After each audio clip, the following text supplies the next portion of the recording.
Hey there, podcast listeners. Exciting news. My new audiobook, The Short Book Formula, a financial professional's guide to writing a book in 6 weeks to attract ideal clients, is out now.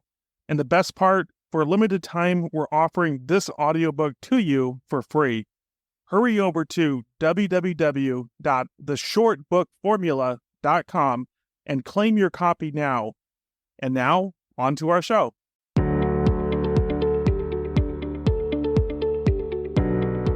Welcome, everyone, to another episode of the $1 Million Producer Show. I'm your host, Paul G. McManus. Today, I have a special guest, Casey Clark. Casey is the CEO at Cultivate Advisors, where he helps business owners increase their enterprise value. Welcome to the show, Casey. Thanks, Paul. Glad to be here. In a second, I want to ask you about who you are and how you got to where you are, but to me, there's an even more fascinating question that I have to jump in with, which is, what is the difference between what you do at Cultivate Advisors and the 10 million a year program business coaches that try to approach me daily on LinkedIn to help me grow my business? There's a lot of them, aren't there? Business coaching has become the new, I'm unemployed and I need to find a job and I have some corporate experience, so I'll go into business coaching. And I think there's nothing wrong with that, by the way. I want everybody to eat, sleep, and be merry, but it's a hard market to stand out in, no doubt, right? You've got a kind of a total addressable market of about 80,000 business coaches that are registered. You've probably got 200,000 to 300,000 that say they're a business coach on LinkedIn. When you really boil it down, there's 10 or 15 companies that have more than 10 employees on their team. We're lucky to be closer to 150 in terms of staff. So I'd say, what's the difference? We're all past entrepreneurs. We've all grown and scaled companies before we came together to build this firm. And so we've ran in the seat. We're not just a specialist in one area. We literally take the business owner. And that's why we call ourselves advisors, not coaches, because what we do is we absolutely ask the right questions to pull it out of you, but we are there to give you advice, give you actual tools to say, we've been in your shoes. We know exactly what you're trying to solve. Do this, and you'll see a completely different turn of results. We do it all in pursuit of enterprise value. So that's the scorecard of business, right? Like, how do you keep score? How do you know if you're doing well? Track your enterprise value. And the scariest part is that 95 to 96% of business owners have no idea where they stand as it relates to enterprise value. They're too busy watching revenue and they're not watching actually the right metric. And we really help shift that methodology for people very quickly. There's a number of things there I want to pick up on just to go a little bit deeper. So first of all, when you say enterprise value, what specifically is that? What does that refer to? Yeah, what's the company worth, right? What's this business worth, right? You're going to have, based on your industry, there's probably a multiple that's trading either via a profit EBITDA multiple, or there's going to be a revenue multiple, depending on how the industry works. And the size and scale of the company could decipher which of those two categories you're going to go down. Once you understand that core data, not what you've heard in the papers, like actual true data of companies that have sold, then you work that back and start to understand what are all the value drivers that people discount multiples on, and how are people going to perceive you in the market? We've identified there's 24 of these kind of core value drivers and different components of the business that if you get right, you could take a business that's doing 10 million in revenue that might be currently worth 12 million in the market. And by changing a few things and no additional growth, you might be able to sell that company for 20 million. It's no different than a house, right? It's no different than a house that has a beautiful deck, right? It has a beautiful deck and the most amazing landscaping, but it's the same square footage as the house next to it, and there's no landscaping, there's no deck. That house might sell for a couple $100,000 more in the right marketplace. Yeah. No different. How the business is built, the quality of the business does matter, and it can totally differentiate how you're doing on enterprise value and what you'll get when you go to sell the organization at some point in your life. I guess part of my question that I want to make sure I understand and our listeners understand is that when I hear enterprise, I'm already thinking of some big corporation. On the lower end of the scale, what qualifies for a business that you work with? Is there, I would imagine it goes up to any point, but what's on the bottom side?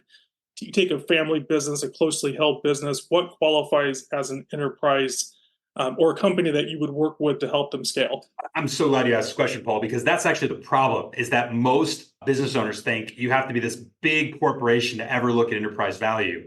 I'm actually going to give you our maximum first. We really don't work with companies once they hit that 9 figures. Like once they hit that 100 million beyond, we're not needed ever. It's just not the case.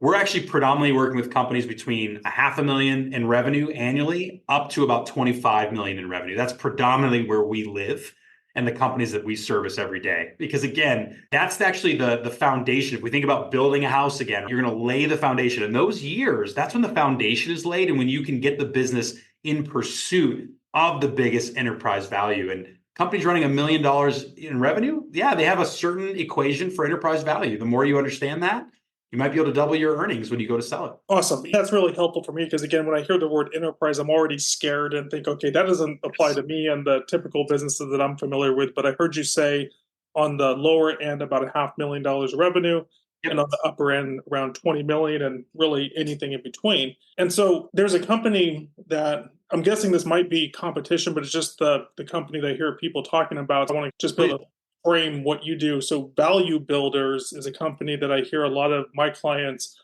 that are either in this space or looking to get in this space, Yep. reference or a part of. How are you similar or different than Value Builders?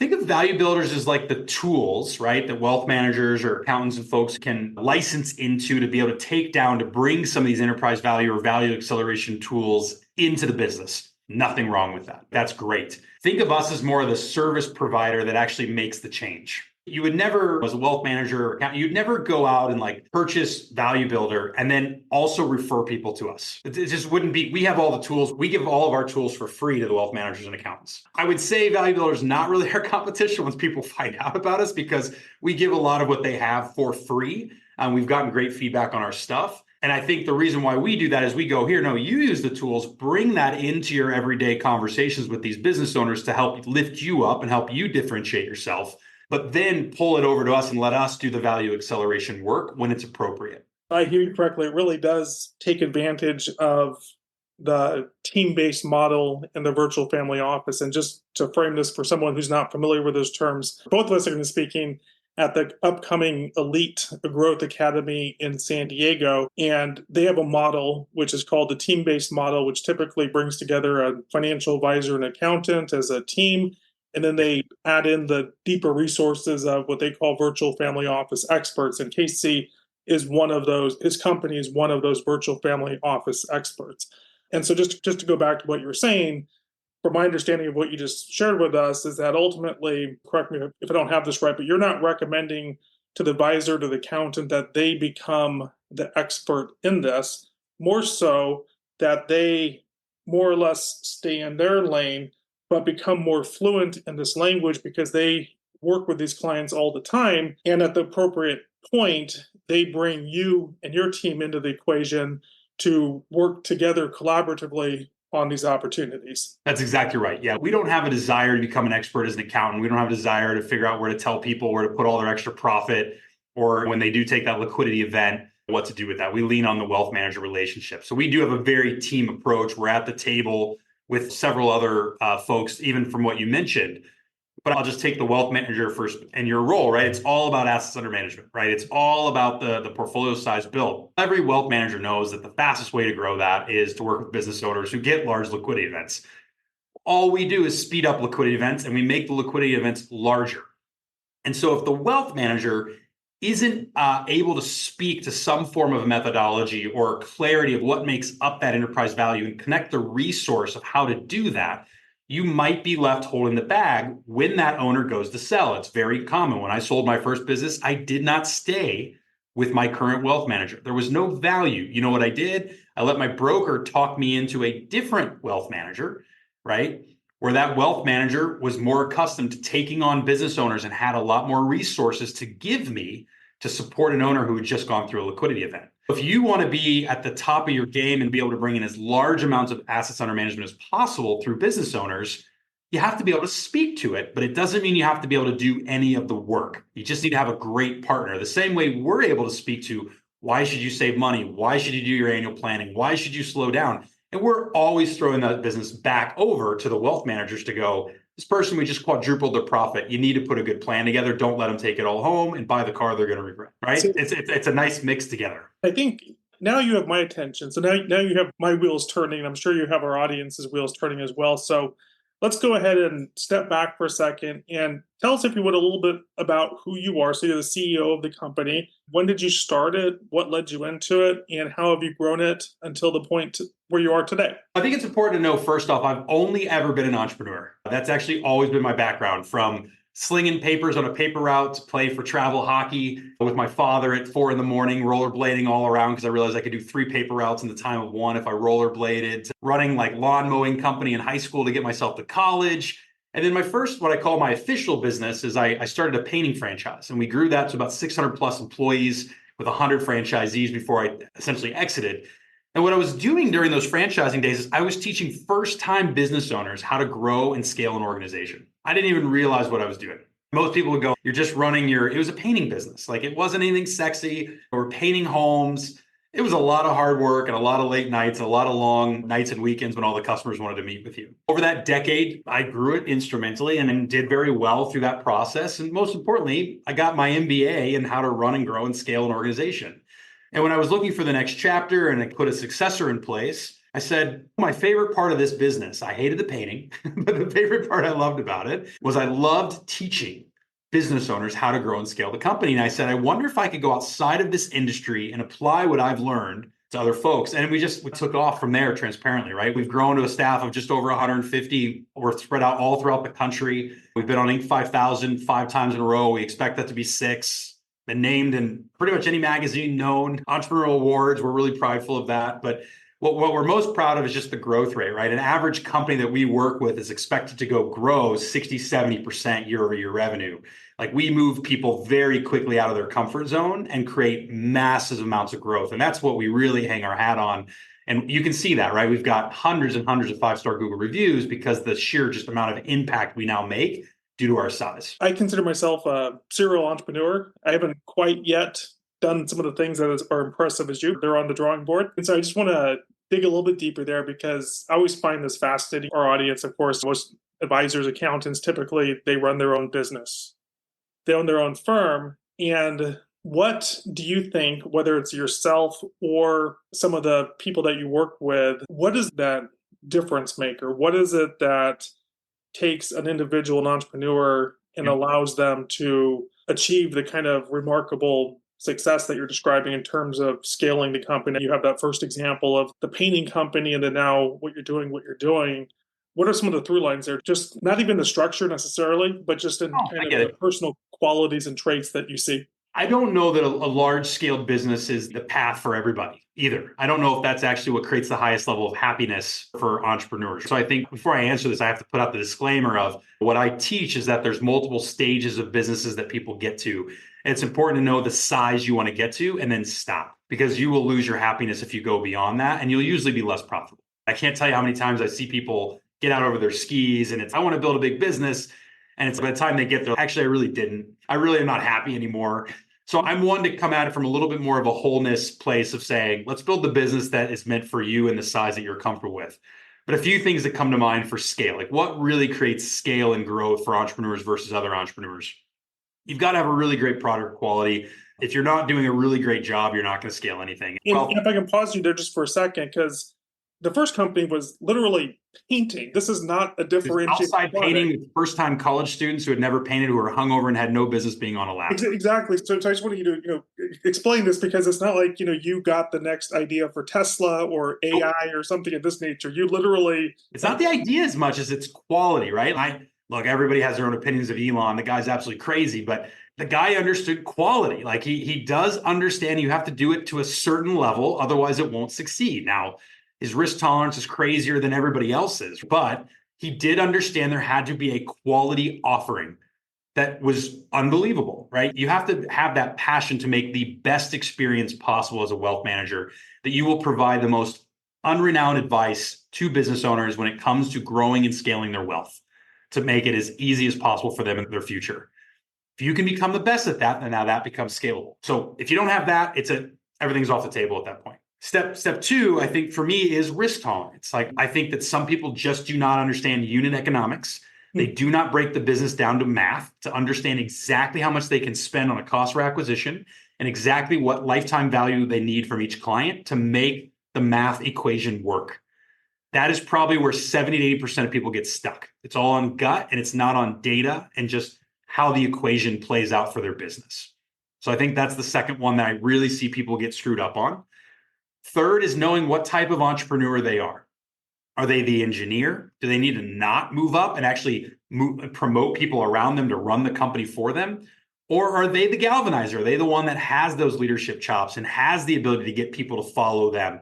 And that's their talent. Are they an idealist or are they an executor, right? Are they somebody who can just generate ideas and annoy everybody? Or are they the person who likes to get in the trenches and actually do the work? There's different types of entrepreneurs, and how you build that infrastructure is very important. Do not try to become all of those DNAs. Live inside that DNA and build it appropriately. I'd say the fourth and final is the people who are super introspective, have low ego, and are super open to learning from anybody they possibly can. When they come alongside a coach, not to put the shameless plug, but when they come along somebody who's done it before and they invest in themselves, no different than people invested in going to college to get their degree, to get to the wealth manager position potentially. You have to do the same thing when you run a business. You have to be willing to invest in the resources so somebody who's gone before you will teach you and show you how to go from A to Z faster than everybody else because they've already done it multiple times. So let's dial this in for the financial advisor, wealth manager, perhaps the CPAs listening to this and would love to be able to help their clients and create more opportunities like this in conjunction with a company like yours. Speaking at the upcoming event next month in June, how do you support and develop those opportunities in such a way that it's a win, meaning that ultimately you're serving the client in their best interest, you're coming in with your expertise and your experience, but the financial advisor and or CPA, they're not simply referring out work and not getting compensated, but they're actually part of this and their business is growing and thriving as a result of this win collaboration. Yeah, look, we absolutely run a rev share. I will just get that out of the way, right? But it should never be the reason why somebody chooses to partner with us.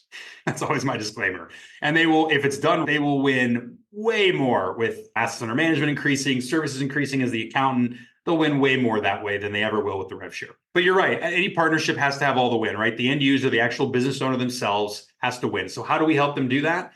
We've really created this amazing tool that we let our partners utilize where they go out into the market and can provide a valuation tool for free. And it helps them ask the 24 value questions and helps create a health score. And it's a 25 customized page report that kicks out instantly upon the owner going through the process. And the accountant, as well as the wealth manager, whoever's our partner, they have rights to use this tool inside of their ongoing meetings, as long as that client will share that information back with them, obviously, for protection of data. And so as we work with folks, we give this unbelievable experience to where they can go out and say, I have a value acceleration firm that will help you take this assessment, sit you down with a past advisor as an entrepreneur who's been super successful and give you 2, 3, 4 hours of their time to help you build out a growth roadmap and dissect and prioritize everywhere you need to focus. Now, for us, how do we win? We bat very high. About 50% of those people ask, what do you do? And can you help me? Because you obviously know how to, that's our job, is to show our competency. So we win because we get new clients, right? Our wealth managers and our accountants and our partners, they win because they're going to retain their clients. They're going to be able to attract way more business owners into their world because they can actually differentiate themselves and stand out essentially in the sea of sameness. But what we also see is this, for instance, a wealth manager coming back and doing this annual planning. When you know the value of the company, what metrics are moving, what profit is expected, you have all the data, insights on the business, you can be a way better wealth manager. When you know that profits are getting ready to grow by 60%, you can start to put a forecast, a plan together of where we're going to put those financials and how that all works. And you come off amazing to your client because you're so attuned to what's going on in their business, but we're providing all of that data back to you. All of that, that's our job, is to bring back to you so you can go do what you do best. So really all three of us win because the owner is winning if they choose to go further. If not, there's this amazing free offer, no strings attached, that makes our partner look great. Our partners are winning because they're increasing their service side, and they're, more importantly, they're giving a bigger impact to the business owner. And then third and lastly, we win because we love to give away all this free time. This is what we're passionate about doing every day. And we're lucky enough to be strong enough to where people naturally raise their hand and go, can you help me implement this roadmap? And we go, yeah, it's what we do all day, every day. What are some of the questions that an advisor and accountant should be thinking about or asking when it comes to determining if this is a path that they should go down? Most of our folks that work with us, it's tied in and integrated into their program. So they usually have some type of meeting cadence with the client, if it's quarterly or annually, whatever it might be. And so a lot of times we have a set team. This is all we do is help support wealth managers and accountants, by the way. It's literally a whole team that this is all they do. So we've got all the software and all the resources. So I would say the best way to know if this makes sense for you is to go, would you like to take a look at the process you're running? Would you be willing to explore how to bring value acceleration strategies to attract more business owners and retain those business owners much longer for a higher yield back to whatever your service offering is? If the answer to those were, yeah, I would be open to exploring, you really should sit down with us and let us show you our tools, see how the process works, and then we'll just have you pilot. We'll have you pick one company, go through it with them so you see the entire process from start to finish. And then you'll know if you want to integrate that into your methodology or you don't. Luckily for us, most have wanted to, and it's been a really great fit. But absolutely, there's been some times where we go, I just don't think there's that big of a matchup. I don't think we look at the business the same way, and that's okay. There's nothing wrong with that. I believe I heard you say that you have around 150 people that work for your firm. How do you attract and retain the right people for your company that ultimately then are effective in working with both the end business owner as well as the financial advisor team?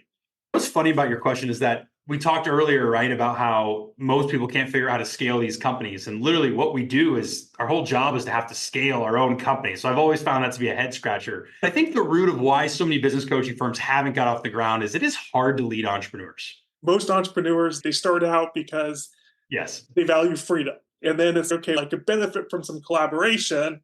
But then it's like, how much collaboration and control do I want to give up as part of this process? And then that's where you have to really, in my experience, you have to really find the right partners. And when you find the right partners that balance that sense of freedom with the tools and effectiveness that they can bring to the table, then you really create that synergy that allows you to grow. You're exactly right. And I think because of the uniqueness of our business that I've got all these entrepreneurs, right, on our team, we've had to get really creative of how to create our models and compensation and things to keep people aligned in the right pursuit. But we do have a set role. It's called the Director of Partnerships. We've got a big team of those folks. They work alongside, and they're only allowed to really work with 40 partners at a time. They cannot work with anybody any more than that. And their only job is to service the partner and help them look amazing, right?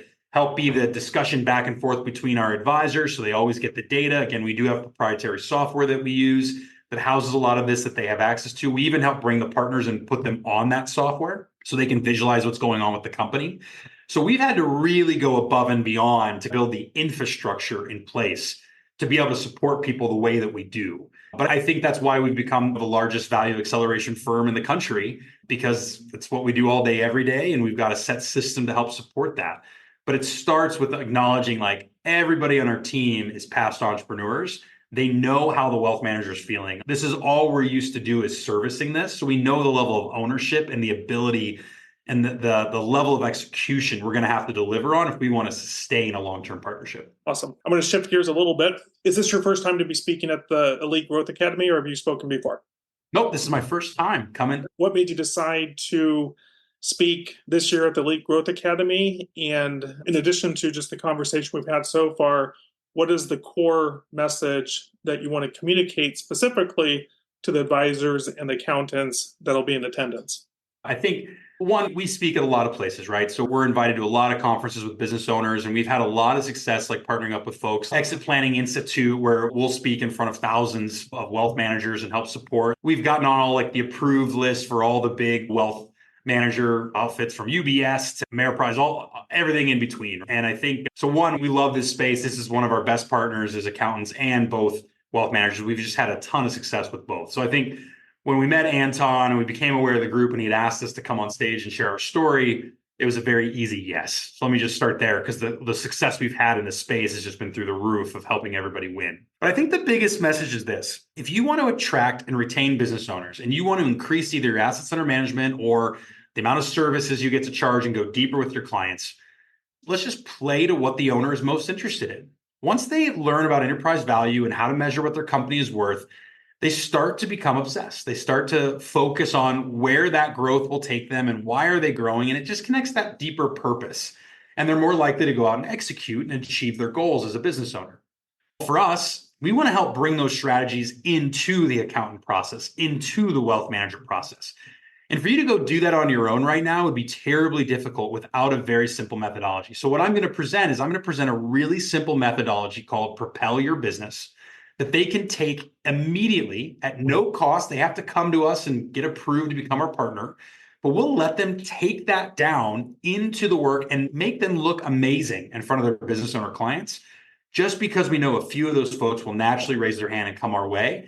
And that's just the way that we can give back to accountants and wealth managers. So that's what I'm going to slow down and teach, with the actual strategies of how to bring up value acceleration and how to tie that back to show a bigger win that you're giving each time when you work with that business owner client. I'm going to ask you a question. Given that you started from a paper route and you excelled from there, who have been some of your personal role models or people that you've looked up, whether in the movies, TV, or real life people? I'm going to keep it in the family. I'm going to first talk about my father. He worked for a factory. He fortunately died younger than he should have. What I don't tell you about the paper route, what I don't tell you about like why I was washing cars, going door to door with Dawn soap for $5 as a 7-year-old, 8-year-old, was because we didn't grow up with much. And he came home and I remember him talking about don't work for the man.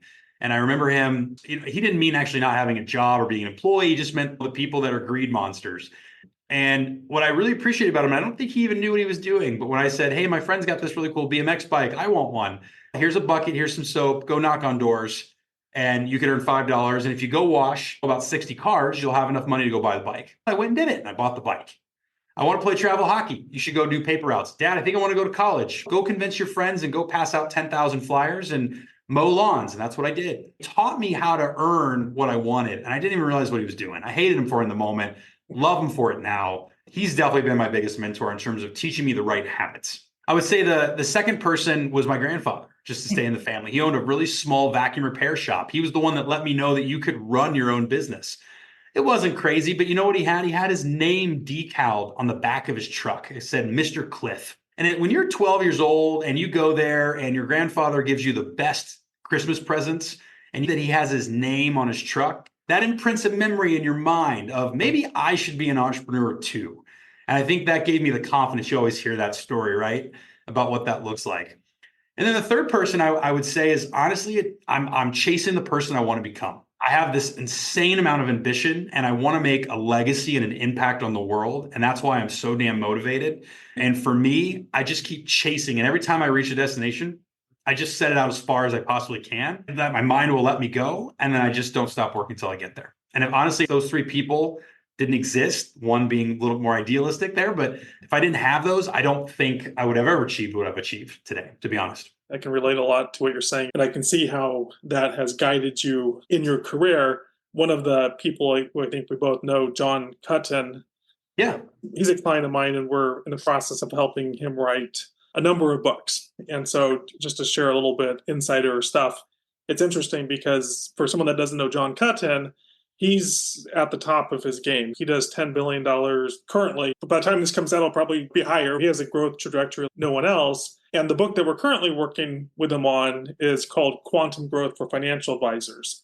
And so it's interesting because as we're on these calls and Zoom calls, ostensibly getting the information for his book, I'm also sitting there taking notes and saying, okay, what is it that he's doing that I need to pick up on? And one of the things I've picked up on from him, and I'd love to get your reaction to this, it's the idea of needs versus wants. A legitimate business coach, big organization, Dan Sullivan, says essentially something along the lines of a lot of people, once they hit a certain income threshold and they've met their needs, then they don't have that ambition to further grow. And I know that I've struggled with it at times. And so in order to really get to that next level, you have to take your wants and make them your needs.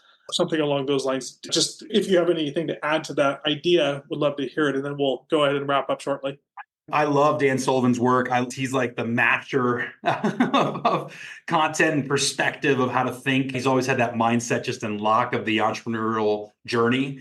And John Cutton's a wealth of knowledge. He's a really successful partner of ours. We love the partnership we have with him as well. We've got a lot of great clients shared there. But I think you find this with any successful person. And I'm not even going to put myself in that camp. I just think that most people, when they go off and do something ambitious without some crazy lucky idea, luck is always part of it, but it's not just the luck of the idea that creates it. I think that there is something where it's a mindset where you shift to, where you say, I know I don't need this, but I want it. And I am going to create the need. And I also think people start to tap into a completely different level of vision, right? So for me, like one of the things that helped me transparently is when my father passed. It made me realize at a very young age how short life was. And I took risks that I never thought I would take, right? To get this to where I've gotten it at the speed I've gotten it. There are elements of things that have happened in my life that have triggered me to go, when I'm on my deathbed, how do I want to be remembered? What's going to be the legacy I'm remembered for? Now I need this. I refuse to keep on living until I achieve this. There's just a different level of conviction that has to come together. And I think the people that bring that conviction and tie it and make it feel like a need, even if they're just manipulating themselves, they just achieve a different level of success. Is there any question that I haven't asked you that you'd like to share with our audience? If you're coming, right, to the Elite Growth Academy, come see me on Friday. I'd like to share that. And additionally, I would say that a lot of people have asked me, how do we work? What does the service actually even look like? And let's say one of the companies did come along and love the free assessment we did, love getting their head wrapped around the value of their company so their wealth manager or their accountant could do their job better. What we do is we're really only working about 4 to 6 hours a month on average with each owner. So it's a really nice touch. And people are spending anywhere from $2,500 to $4,500 a month with us. So we're actually a very reasonable cost structure for the amount of growth and impact that we make. And so I just like to share that openly because I find that's usually the question they're dying to know. So that way people have more clarity that it's really approachable. And what really is our secret sauce is we're matching the right advisor on our team to the right owner. That's if we get that, because we're really just taking an entrepreneur's strengths and exploiting them. And then we take their weaknesses and we partner them to an entrepreneur that's done the business and been successful themselves, where that's their strengths is the client's weaknesses. Put them together and it's a match made in heaven. Someone that's attending the Elite Growth Academy, definitely Friday you're speaking. I'm assuming that you're on the school platform as well for Elite Resource Team members. For someone who's listening to this and they're not part of Elite Resource Team or they're not going to be attending the Elite Growth Academy, but they're a financial advisor and accountant, and they listen to our podcast, what's the best place for them to learn more about you or your company and go further? Yeah, I would just go to cultivateadvisors.com. All right. You can learn all about us. We've got hundreds of video case studies. Just get yourself, familiar with who we are. If you're ready to learn more and you want to have a call to explore what it looks like, just hit the initial call at the top right, schedule a call with us. We'll get you the right person. We'd love to learn more about your book of business, what you're trying to do with it, and see if there's a synergy. And we'll talk shop. And again, we're always one to pilot. For us to give all this free time, we can't just let every partner come in the door, right? So we're always like, why is this a good fit? How do we know we'll both win from it? And then we take that and move the momentum forward by saying, let's identify a business or two we can take through the entire process. So we all get to experience it. And then we forge the partnership from there. Crawl, walk, run, essentially, is our model. Very cool. Thank you so much for your time today. I enjoyed learning more about what you do. I also enjoyed just from an entrepreneur's perspective and hearing your enthusiasm and your journey really from starting out to now and just your purpose. Very inspiring. Thank you for taking the time to be with us on today's show. Thanks, Paul. Thanks, everybody.